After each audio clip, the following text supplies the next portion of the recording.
Hey everyone, this is Tyler coming at you from my apartment, and this is going to be the second video of four of a series on South-South cooperation. That is cooperation, international development cooperation between states or organizations controlled by states in the global South.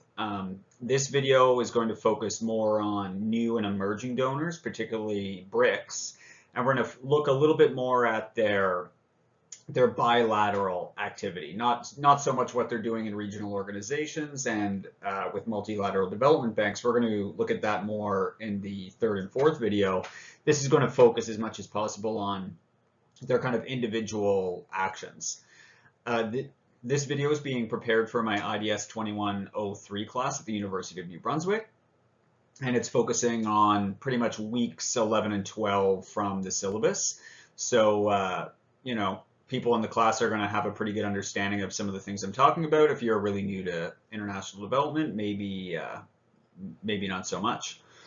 So this slide up on the screen, we're just going to get into it, is basically a definition from the Lauria and Fumagalli reading on the Southern model. So it basically says there, the Southern model encompasses countries like Brazil, China, that distance themselves from the DAC normative principles and motivate their development assistance with discourses of mutual benefit, solidarity, horizontality, and non-interference in domestic affairs.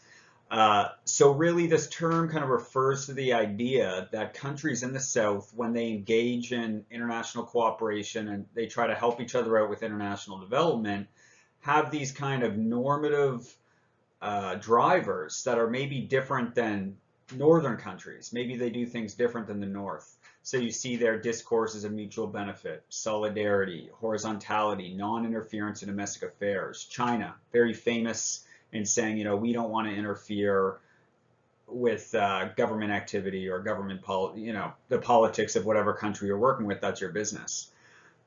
So this idea has been kind of influential in framing how countries in the South, or our perceptions of how countries in the South work together. And I think we're going to see that this isn't, some of these principles are definitely probably truer than in the case of northern donors, but definitely it's changing. This is maybe in some ways a little bit of an outdated model. Another thing just to mention is that these terms or these normative principles definitely have a foundation in kind of the history of South-South cooperation. So last video we talked about the Bandung Conference, the non-aligned movement, the G77. So these kind of entities, these organizations or movements, whereby Southern countries in the 50s and the 60s, during that post kind of independence wave, we're coming into this bipolar world characterized by geopolitical tensions between the US, kind of the pro-capitalist West, and the USSR. And countries very keenly aware of their own histories of colonialism wanted to make sure as much as possible they weren't going to be entering into these neo-colonial relations. And so that's kind of where these principles emerge.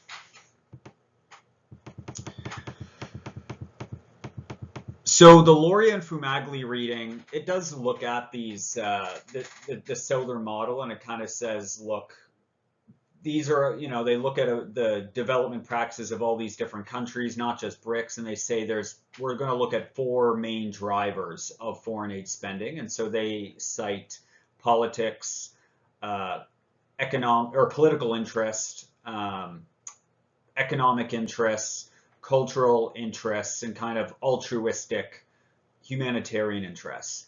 And more or less, they say all of these come into play at to different degrees with each country.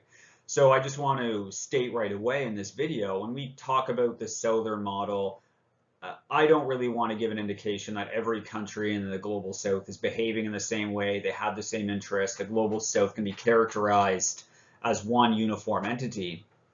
That's definitely not what we're saying here.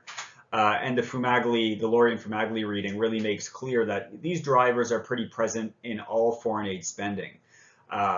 political, economic interests, which we're going to talk more about in this video, but also keeping in mind that there's very regional and cultural interests from the Southern perspective as well. So when we look at Canadian foreign aid spending, we did talk about how we have some countries we like to work with, but countries like the United States, like Canada, like Germany, usually they work pretty globally. And in the South, that's not necessarily true. China is definitely very global in their foreign aid spending. We're going to talk about that. But a lot of countries are very regional. Brazil, it does work in kind of Lusophone or Portuguese Africa. It really likes to focus in South America. But countries like Argentina, they like to focus in their region as well. Mexico likes to focus in their region. Russia and the post-Soviet states, South Africa and Southern Africa. India is historically focused more in their region. So that is one kind of thing. There's also, it's not just regional, but also cultural. So that Brazil example of working with Portuguese-speaking Africa.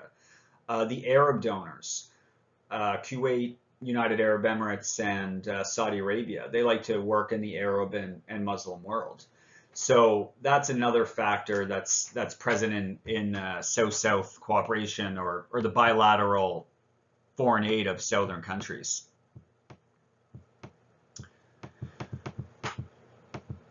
So we're looking at the BRICS, just to throw out there that there are some other groupings that people talk about. I just mentioned the Arab donors. That's a big one. There's also, people talk about MINT, Mexico, Indonesia, Nigeria, Turkey. We're talking about the BRICS here, and the BRICS is certainly the most significant, although the Arab donors are pretty loaded and they do spend quite a bit of money as well. But we're focusing on the BRICS because of their rising influence and the fact that they're pretty well positioned economically to increase their share of global market activity in the coming years. So it's a pretty good reason to look at them.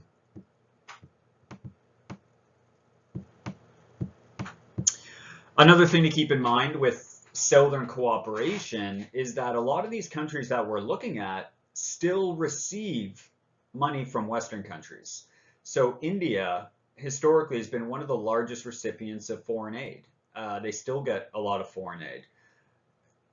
At the same time, now they're a donor. China, maybe they're not getting any now, or but until recently they were getting at least some small amounts of funding.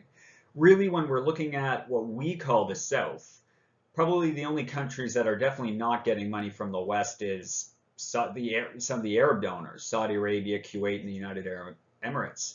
So it's kind of an interesting fact about Southern cooperation is that some of these countries that are forking over their dough are getting money from other donors. So moving on, and now it's a little, I wish I had a printout of my notes, but I don't have a printer. So this is from the Nayyar DPAC paper. In the last video, we looked at a similar slide, but looking at the 18 and early 1900s. And this shows the relative growth of developing countries, as well as each member of the BRICS from 1980 to 2013. And why I wanted to show this is because it shows the growth in market share or GDP share from the BRICS, but the southern world in general. This is interesting from my perspective as well. When I started my political science international development studies in the early 2000s, we used to bandy around this ratio, the 80-20, right? The global South is 80% of the world population, but they only have 20% of the global GDP. So that was a pretty stark or a pretty powerful ratio we used to use to say this world is unequal. We need to do something about it. We need to do international development. But if we look at this isn't so true anymore. This is 20 years later. Well, I mean, 15, 16 years later, I guess, for me. But the developing world, not a term I like to use, the southern world share of GDP increased from 21.7% in 1980 to 36.9% in 2013. That's almost double. but they also experienced quite a bit of population growth during that time as well. The BRICS, however, their share of world GDP tripled and is now almost 20%. So that 80-20 ratio that I would have used when I was 20, 18, 19, 20, now is something like 37-81. Not as 37% of GDP, 81% of the world population. Still unequal, but you can see it's different. Almost a doubling since I was a starry-eyed youth. So, next slide. I like this slide. So this is from the Brautigam reading on Chinese foreign aid. One thing we need to think about when we look at southern aid is we need to distinguish or just take a moment to distinguish between ODA, official development assistance, and what we call other official flows. So that is what's kind of being indicated in this slide here. So here it has private and official flows. So private, that can be private sector, private individual kind of flows. Foreign direct investment, we talked about that in class. So a company sends money, spends their money in Nigeria, India, whatever. They invest in another country. But also remittances. So this idea that as a private individual, let's say you immigrate from Chad to Germany, but you're sending money home. That's remittances, right? And this is actually a massive form of wealth transfer from the global north to the south. Some countries, I think there's a couple countries where it constitutes like the second or third largest amount of the country's GDP. I think El Salvador is one of those countries. But this is absolutely massive. And in terms of global scale, it's bigger in influence than official development assistance. So these are hugely significant flows, just to keep in mind.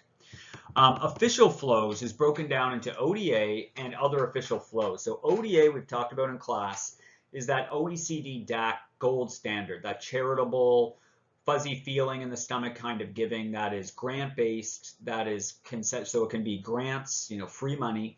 It can be loans that are below market rate. And this is what we kind of track in the West. These OECD members say when we give foreign aid, we measure what we give as charitable foreign aid in the form of ODA. But there's other flows as well. And this is more relating to those market-oriented loans. So Canada can give a market-based loan. That is not grant-based. It's not cheaper than what they could technically get elsewhere.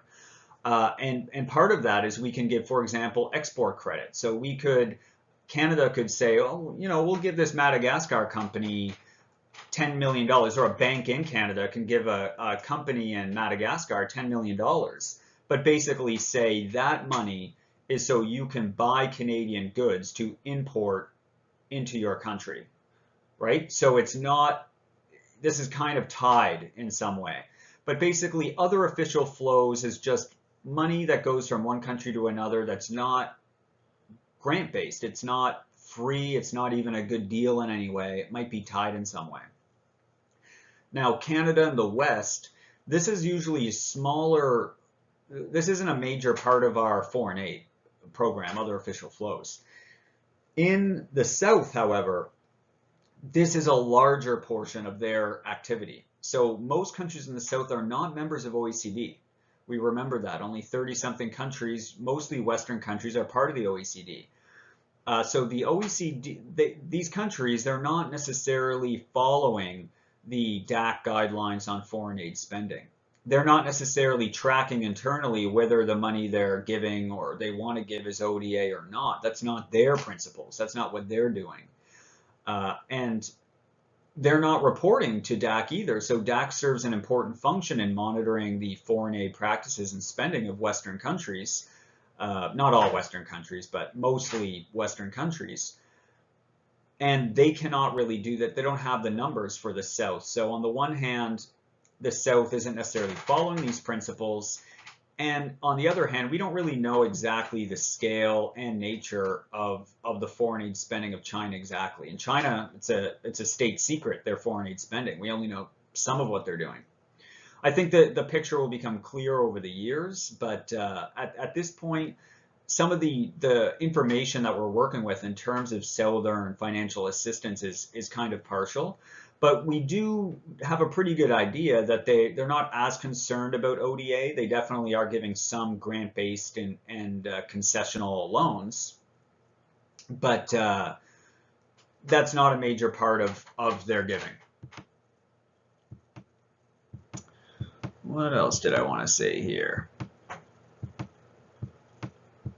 All right, I guess that's just a pretty good introductory part. We're going to go on to the BRICS.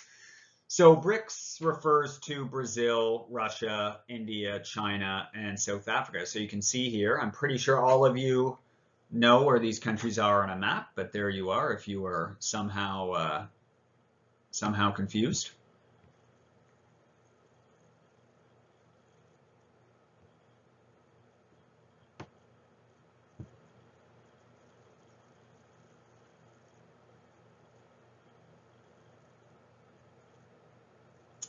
Sorry, just I actually filmed this already, and it just my computer crashed. So I hope that doesn't happen again. So again, BRICS are the new kids on the block. They represent 41% of the world population, about a quarter of the world's GDP. By many measures, it seems that it's particularly China and India that their economies are set to continue some, higher than Western growth anyway for the next coming years, and they have massive populations, so they're very significant. But the BRICS are kind of a funny thing, right? They're very different countries. China and India, if you are knowledgeable about Asian politics, China and India aren't the best of friends by any means. Many of these countries have problems. They have poverty in their own countries. All these countries speak different languages, but somehow they're coordinating together globally to advance their own mutual interests.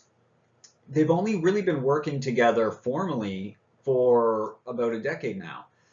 So beginning in 2009, they started having these annual summits together, getting together to discuss mutual interests, to make pronouncements, to coordinate activities, and so on. But starting 2015, they started to become a little bit more institutionalized. So they created two institutions that are relevant for our discussion here. One is the New Development Bank. So this is their own multilateral development bank that they're paying into to disperse funds to themselves and to any other country in the world. This bank is going to be global in nature. So all these other multilateral development banks that we're going to talk about in the next section are not global like the World Bank is. The World Bank, until the establishment of the New Development Bank, was the only global development bank, and now the New Development Bank is positioning themselves to be working at the scale of the World Bank. And this is a bank that is trying to prioritize infrastructure, private sector spending, and whatnot. Second institution is the Contingent Reserve Arrangement, or CRA. So this is like their own IMF. So here we're looking at, they're almost trying to create these Bretton Woods institutions, their own Bretton Woods institutions. So the CRA helps protect against global liquidity pressures. It helps countries maintain the cash and the foreign currencies they need to basically be able to keep trading, to keep the flow of goods and services and investments and all that stuff going. But just keep that in mind, that they're basically starting, this is still new. So in a few years, we'll probably have a little bit more information on what the significance of these organizations and what they're doing. But this video, we're focusing more on their BRICS individually. So here's a slide, the one that's up on the screen, just to look at their ODA spending, or what we think we know about ODA spending. As you can see, and as I just mentioned, it isn't the case that these countries are saying, we really want to prioritize ODA over other official flows. From what we think we know right now, ODA is a small part of their aid portfolios or their foreign aid spending. This graph is interesting though. So it shows annual spending from the BRICS averaged out between 2000 and 2014. And it's using, whatever data they can find. But as you can see, China's up there, but it's still minor compared to some of the big donors like the United States, Japan, Germany, but it's approaching Canadian and Italian levels. And this graph was pulled by from a paper by Asmus, Fuchs, and Mueller, 2017. Moving on. So,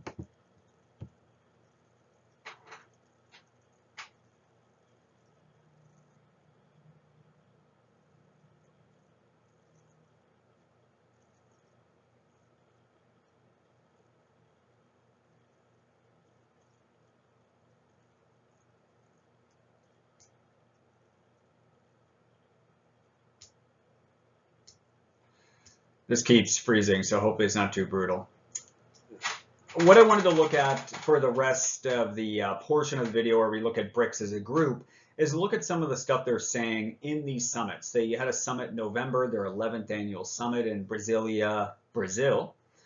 And I just wanted to look at some of those pronouncements to some of the principles they were discussing, just to give us a flavor about what they're all about. Are they saying anything new or radical compared to what we've looked at coming out of the World Bank, the IMF?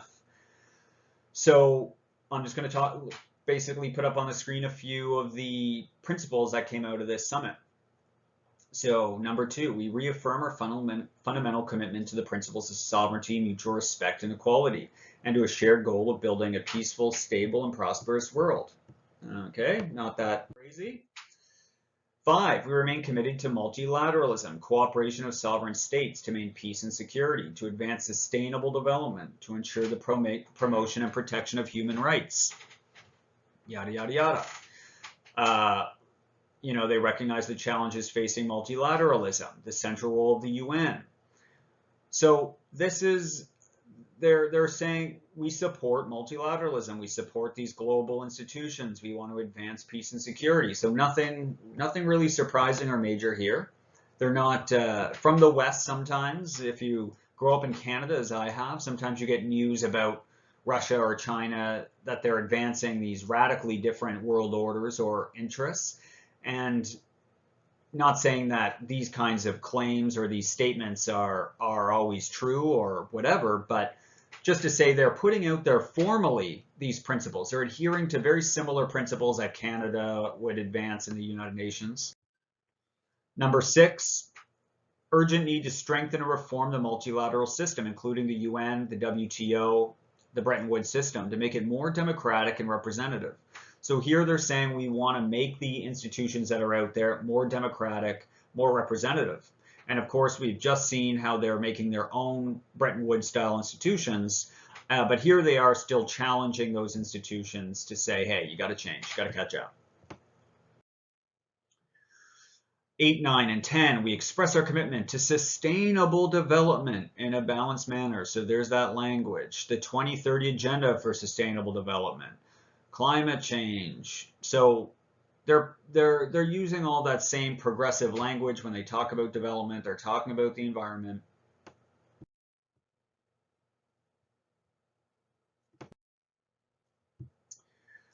24, we're convinced that the continued implementation of structural reforms will enhance our growth potential.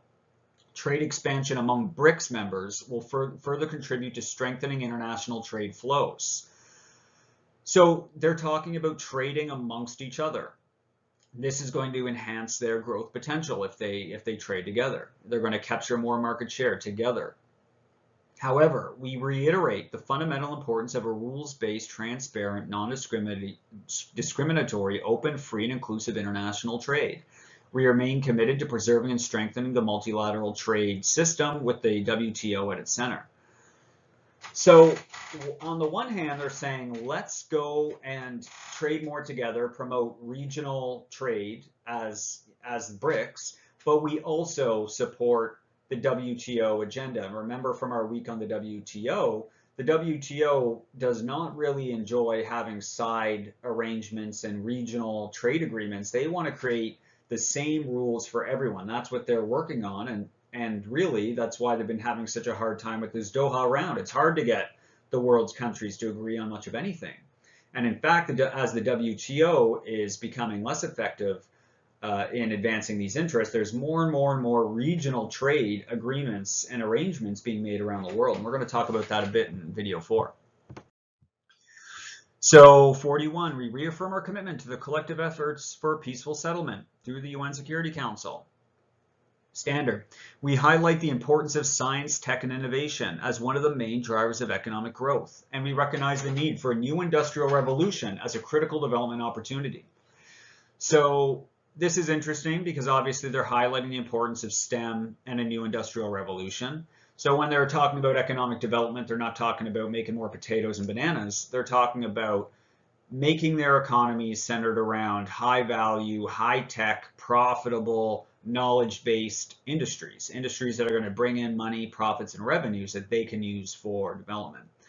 We're not going to talk about a new industrial revolution or exactly what they're doing with these things, but just, you know, this is to give you a flavor about what these countries represent in terms of development. Now we're going to move on to talk about China a little bit. As you can see, my horrible slide here, just to kind of help keep me on track.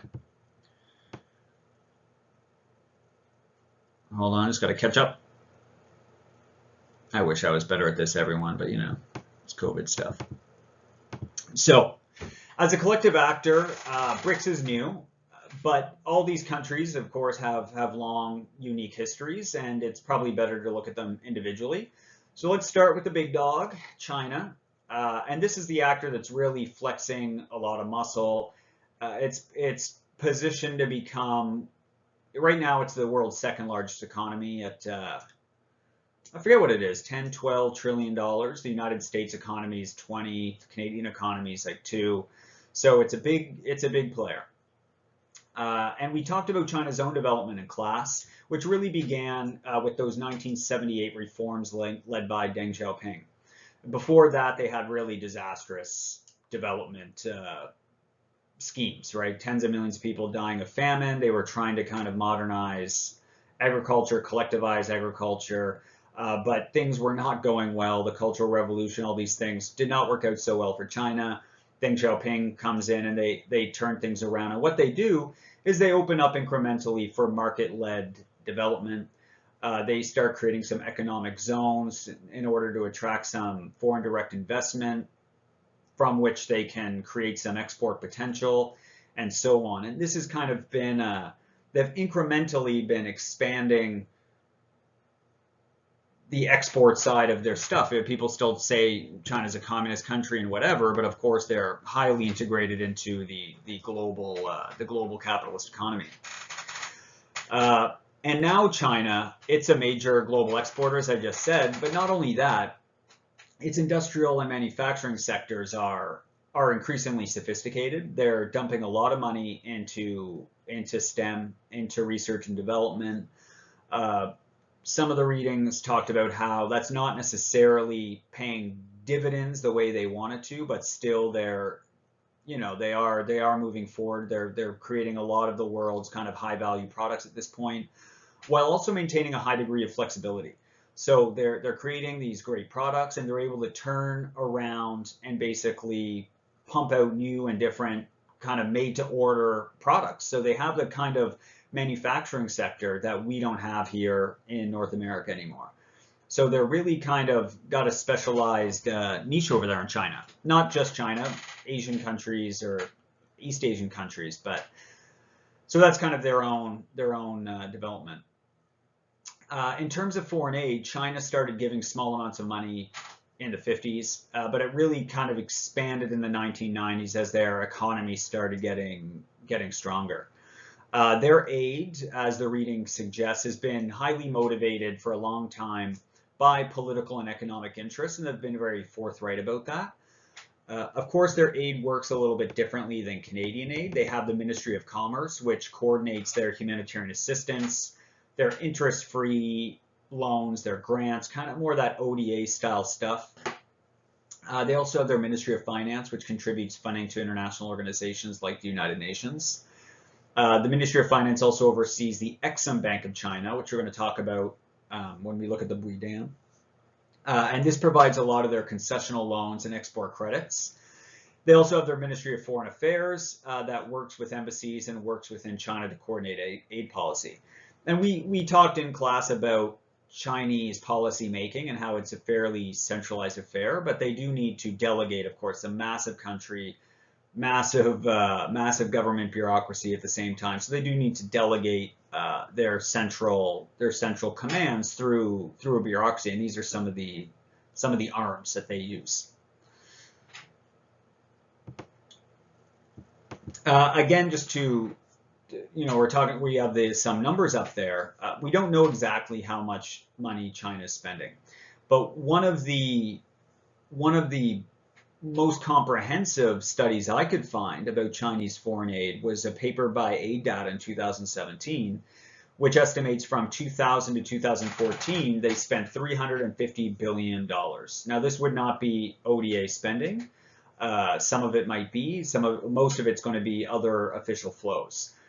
But if this number is accurate, it's probably fairly accurate, this would put China up there with one of the world's biggest donors. Not at US levels, but it's a lot of money. And if it continues growing, they very well may be one of the world's biggest donors in short order. So Chinese aid appears to be largely tied to the purchase of goods and services from China or to promote exports to China for domestic consumption.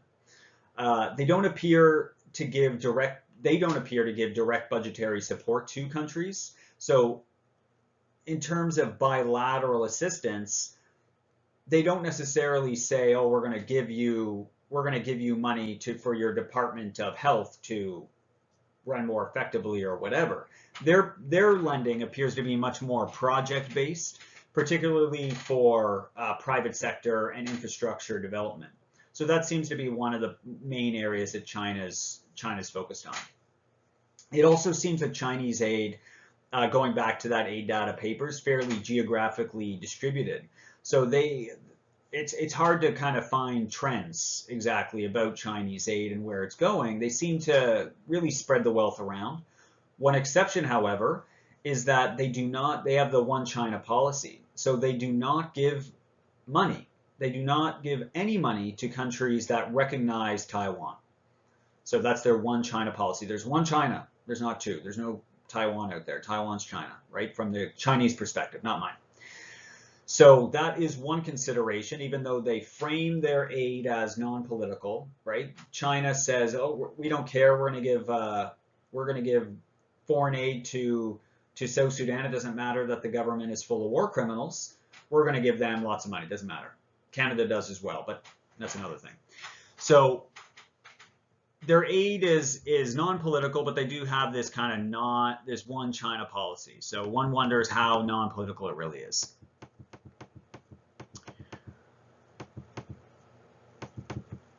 Next slide.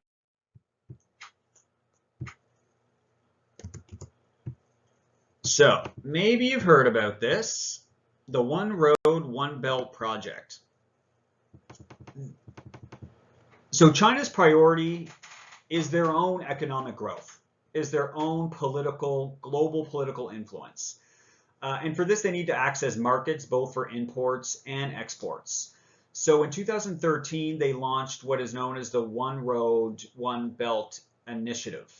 And this initiative is basically, it involves about $1 trillion of investments in 60 to 70 countries to support infrastructure like roads and highways or deep sea ports. So it involves you can see that orange line, that belt that will basically create transport links from China into Central Asia and Europe, and also what they call a maritime Silk Road. Those maritime sea links there that are going to be linked by deep sea ports that will all, of course, go to China. So this is basically what is framing Chinese foreign policy and Chinese development spending, is this idea that over the next couple decades, and this plan is, I think, supposed to last until 2049, is that China, as they grow, number one, they need places to send their goods, right? They're companies if they're going to make money. The Chinese market is massive, but they want global markets. They want to bring in money from all around the world, right? They want to export. So this infrastructure is critical to lower the cost of those exports. But also, as they grow and their middle class grows, and as consumption increases, as it does in countries as they get richer, they want access to markets, particularly resource markets, that they can import cheaply. They want the wood, they want the oil, they want whatever, gold, I'm not a chemist, they want all kinds of stuff. So they need to basically develop these transport links, and more than that, we know that Africa, for example, is just an absolute major resource hub in the world, and it's largely untapped. So they want to help countries kind of develop their infrastructure and develop what they need to do so that they can export. And when they export, China is hoping that they can be positioned to basically capture that market share. So this is the one road, one belt initiative. One last thing before we talk about the Bui Dam, about effectiveness and all this stuff. The Brautigam paper talks about aid effectiveness, looking at these different donors, or looking at China. And she basically says, we don't know. Is Chinese aid better or worse than Western aid in terms of creating or fostering development? And we don't know. And I think that is probably something you can keep in mind for the remainder of the discussion on the new donors. Are they actually any better at fostering development? Because the Southern model, some people say that South-South cooperation might be more effective than that North-South cooperation because, of course, maybe, and it makes sense, people in China and India are going to know more about the context of economies and societies in the global South. They're going to know a little bit more, they're going to have more contextually relevant knowledge about how economies actually develop. Here in Canada, I'm from Canada. What do I know about to live in a country with no infrastructure, with all these kinds of challenges? Maybe people in China and India or wherever are going to have more relevant knowledge, and because of that, they'll be more effective in helping other countries promote their development.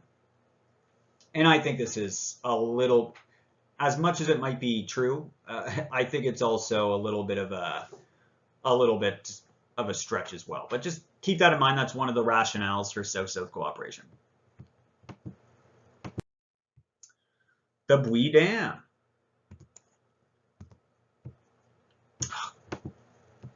I hate doing this, everyone. Rather see all your smiling bored faces. So the Brautigam paper has a few examples of some of these Chinese projects, and one of them is the Bui Dam in Ghana. So here is the dam. You can see that Chinese signage at the bottom because everyone in Ghana speaks perfect Chinese and they're going to understand exactly what's going on. So this is a project where the Chinese government stepped in to help construct a 400 megawatt dam. To give you an idea of the size, so here in Fredericton, up on the Woolastook, we do have a dam which is about 670 megawatts, the Mactuac Dam. So this would be, a bit bigger than half, about half as big as the Mactuac Dam. So in this project, the Exim Bank of China provided 2 loans over, between $500 to $600 million in order to construct this dam. And the construction of the dam was executed by Sino Hydro, which is a Chinese company. So Chinese money goes to a government, Ghana, to pay a Chinese company to build a dam for Ghana. The loans, so this money needed to be secured or guaranteed. So China, just like, the Exim Bank anyway, just like any bank, wants to put steps in place to make sure their money's protected and secured so they don't basically lose out on that money. They can't become overextended, so they need some kind of security. So what they did is they kind of did two mechanisms. So they secured the loan on the one hand with cocoa beans. So Ghana produces about 700,000 metric tons of cocoa beans a year. So Ghana has a cocoa bean board, or the Ghana Cocoa Board, and they agreed to provide 40,000 metric tons of cocoa beans over 20 years to a Chinese company who would pay the international price. And the revenues from the sale of these beans would go into account to pay the interest and, I assume, some principal on these loans. The company that would also run the dam, Bui Hydropower, also had a power purchase agreement with the electricity company of Ghana, so their utility, and the net revenue from that would go into an account to also help repay the loan. So this is international development, right? This is what you all got into international development to do, to exchange beans for electricity, to pay companies and all this stuff, right? So, but from Ghana and China's perspective, this deal makes sense. Ghana has cocoa beans, they need power, they need a very advanced construction firm to undertake this huge project. China has an immense amount of capital and money to spend. They also need goods. They need cocoa beans, right? They need their firms to have construction work. So they're getting, they're getting one of their firms to have beans. They're getting one of their firms into construction. They're getting interest on the loan. They're getting their money back. Ghana's getting, I'm sure, some labor from that dam. They're going to be getting this electricity. They're going to have a market for their beans. So there is an argument to be made that this is international development that is a win-win, that's mutually beneficial for both Ghana and China. You might be thinking, like, whoa, like what about the downsides, right? Like, are these projects, are they sound? Did they do an environmental analysis? Did they do a gender impact analysis? Is this a feminist dam? From that the Canadian perspective, is this feminist international development? But I actually don't know. I'm not sure exactly, the Exim Bank of China, I seriously doubt that they have some of the checks and balances in place that even the World Bank has. So the World Bank, I mean, we can question how effective they are at really trying to be environmental stewards. But the World Bank does have an absolutely massive staff of about 10,000 people. And that is one consideration to think about when you look at South-South cooperation. How big are the staffs of these agencies that are dispersing the funds? And actually, how much experience do they really have in international trade, in international projects, in international cooperation? And I think there is an argument to be made that there probably is more expertise within the IMF and World Bank and some of these Western organizations in terms of implementing in a safe and relatively democratic way international development projects. But again, I think we'll learn a little bit more about this in the coming years as more case studies are done and we get more information and data on southern spending. That's all for the Bui Dam. I'm going to say goodbye. Another incredible slide. This is what all your tuition payments go to here. The most basic slide you've ever seen.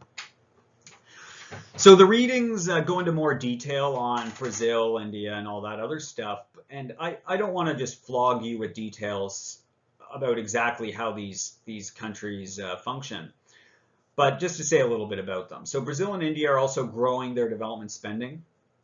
Although Brazil's had a recent government change, and that might kind of change how they go about their business. India is interesting because, as I mentioned, they're one of the world's biggest recipients of international assistance. But in the last 20 years, they've started positioning themselves more as a donor.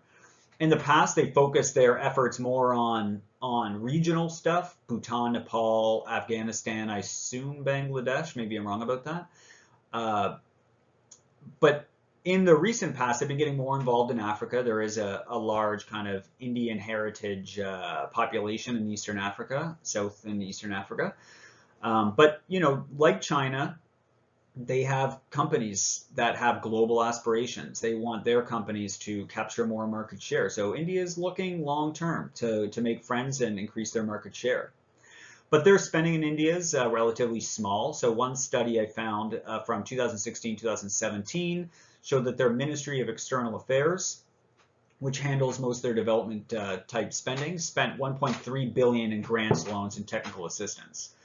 So that's a pretty small amount, not insignificant for India. But, you know, Canada ODA spending is in that $5-6 billion range. So not absolutely massive. Historically, they've really liked to focus on technical assistance, particularly in the realms of education, training, and that kind of stuff. But they are getting more involved in that kind of private sector domain. So the Indian Department of Economic Affairs provides resources to another EXIM bank, so the Export-Import Bank of India, which then provides lines of credits and other money to companies and governments around the world, usually companies around the world. So again, this is often tied aid. So this EXIM Bank of India is saying, we're going to come in with this, you have a nice project here in Madagascar to create this forestry project. But right now, you know, you need basically $5 million. We're going to come in with that, but you've got to hire whatever, this company, or you've got to buy these goods and services from India. You get that cash you need to get your project up and going. India wins. We get our money back. We get some purchasing and some benefits, and you're able to get your business up and running. So they're getting engaged in this same kind of stuff, spending money to basically find these mutually beneficial arrangements. The Mawdsley paper discusses how India, and you could probably say China and any other country in the global south, has had some problems, you know, getting these loans repaid in the past.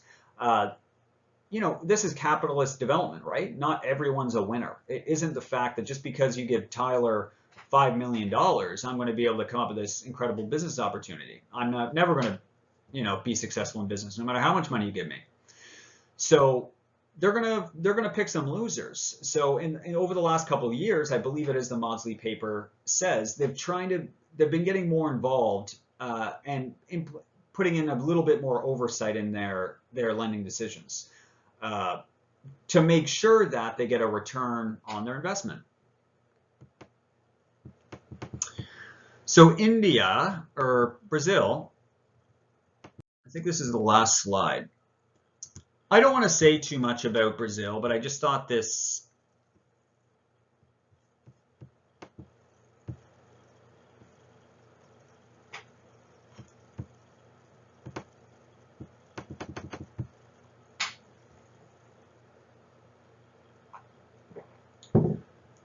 PowerPoint stuff is brutal.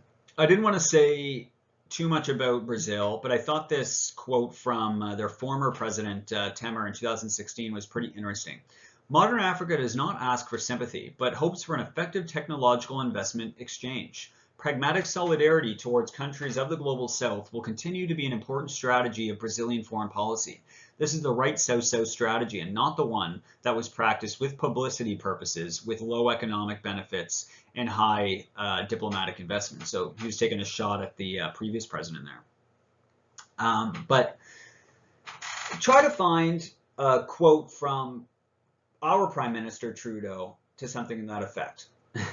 Right? This is kind of supporting that idea that there's a southern model and that countries in the south are very forthright about some of what they're pursuing when they get involved in foreign aid, which is mutual benefit. So saying, you know, we want a pragmatic technological and investment exchange. And Canada, we do not frame our investments in these ways. We basically make it look like we are Western saviors, that we are humanitarians, that we could never possibly imagine giving foreign aid in order to make some benefit for Canada. So this is kind of an indication of that. One thing I did want to say about one project, just because it's pretty interesting, is the Pro Savannah project. So Brazil, they have focused their international aid in Portuguese-speaking Africa, as well as their own region. And a bunch of years ago, they tried to, along with Japan, tried to get this project up and going called Pro Savannah in Mozambique. This project was going to involve, I think, 6 million hectares of land. That's almost the size of New Brunswick. And basically, this was going to be an agricultural modernization project. They were going to increase agricultural productivity in this northern kind of low productivity region to increase exports. And they were going to foster technological change, new techniques, and they're going to basically improve their export potential to bring in more money. But of course, behind this was 2 multinational Brazilian companies. And I think one of the heads of that company is now in jail for corruption, not because of this project, other corruption. And look at the world's top multinationals, lots of corruption up there. So anyway, this project ran into a lot of controversy because that is an absolutely massive. This was going to be this was going to be one of the world's biggest land grabs. So you probably heard this term before, land grab, whereby some company, wherever, it could be a southern country or a southern company, an international western company comes in and buys up, scoops up in a massive amount of land so they can make these huge agricultural projects, these automated projects, increase exports and make a ton of money. But of course, from an environmental perspective, this might not be the best thing for the soil. From a labor perspective, this might not be the best thing for jobs. This might disrupt local land use patterns, right? People might be using communal land systems, so people might be herding and also growing, and there might be all these systems that keep people going, that people have used for decades, that are disrupted by these projects and schemes. And sure enough, the Pro Savannah project came under a lot of scrutiny, and I was just looking up some stuff on it, and it's hard to kind of tell, but the project is still going. But if you go on their website, you can see how they definitely have a lot of very progressive language. If you read it, it does not seem like they're talking about buying up all this land, about multinational companies. Like, they're making it look like it's a locally based project to support local farmers. So and it basically, there was an article I read that said, this project was misunderstood from the beginning. It was all about the local farmers. So I'm not exactly sure. I'm not an expert on this project, but this is just to give you an indication, and to kind of, as a matter of a segue into some kind of conclusion, that South-South cooperation is by no means a guarantee that international development is going to be any less controversial. I think just a brief overview that I've provided here kind of shows you that a lot of these BRICS and these emerging economies have very similar interests to Western countries. They are looking for market share. They are looking to promote, global capitalism, global capital accumulation. They're looking to open up new and emerging markets. They want to make sure that resources, wherever they could be found, can be easily purchased. And they want to make sure that markets are open for their goods so that they can be exported there. And this sometimes means that they have their own specific domestic private sector interests they want to promote. And so they are pushing large-scale development. And this is going to put them into conflict with people with different visions of development, more locally based ideas of development. At the same time, even governments. So governments might be opposing these new donors. So it's not the case that just because China has the money and now India has the money, that the country of Chad or South Sudan is going to be any happier in dealing with them, because those old kind of ideas about development still apply. So remember how when we talked about some of the things that the IMF and the Bretton Woods institutions were promoting during that neoliberal era, whereby they were promoting this idea of free market capitalism that basically really neutered infant industry promotion in developing countries. Because when you open up your borders to international competition, your own domestic producers might be beat out, especially if you are, a country in the South with not sophisticated manufacturing or industrial sectors. you're not gonna be able to compete with Sinohydro in China. You're not going to be able to compete with these big multinational companies from Germany or Canada. So countries in the South, they might be looking at China the same way they're looking at Canada, or they might be looking at a Chinese company the same way that they're looking at a Western company. So it's not the case that just because money's coming from the South that it's any less controversial. That being said as well, we're talking about the BRICS here, but what we're talking about is competition. China, that One Belt, One Road initiative, they are trying to put themselves at the center of the global economy. And that is going to put them into conflict with other countries. So I can think Russia. I'm pretty familiar with Central Asia. So they want to put that road, that infrastructure project through Central Asia, and that is the backyard of Russia. Russia has historically had the close relations with the post-Soviet states. Now China, not only are they building that infrastructure, they're investing tens of thousands of scholarships, trying to get people from Kyrgyzstan, Kazakhstan, Tajikistan, these neighboring countries, to go to China, go to their universities to learn Chinese. They're investing in Chinese programs in schools in these countries to get people more culturally familiar with China. And is Russia going to be happy with growing Chinese influence? And all countries have their own big multinational companies that they want to be the winner. Everyone is promoting capitalism, but everyone wants to get the biggest piece of the pie, and they want their firms to come out on top. So it isn't exactly that we're promoting perfectly free trade or whatever. We're trying to pick winners and losers. And countries in the South, the new donors and the old donors in the West, might find themselves in kind of these new forms of competition.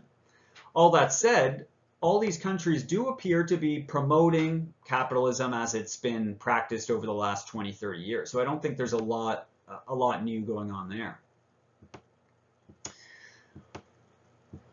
So I think that's probably it. That's probably good for this new donor section. In the next section, we're going to look more at the multilateral development banks, and then the fourth, we're going to look at global and regional organizations and regional integration, and kind of this concept of global governance.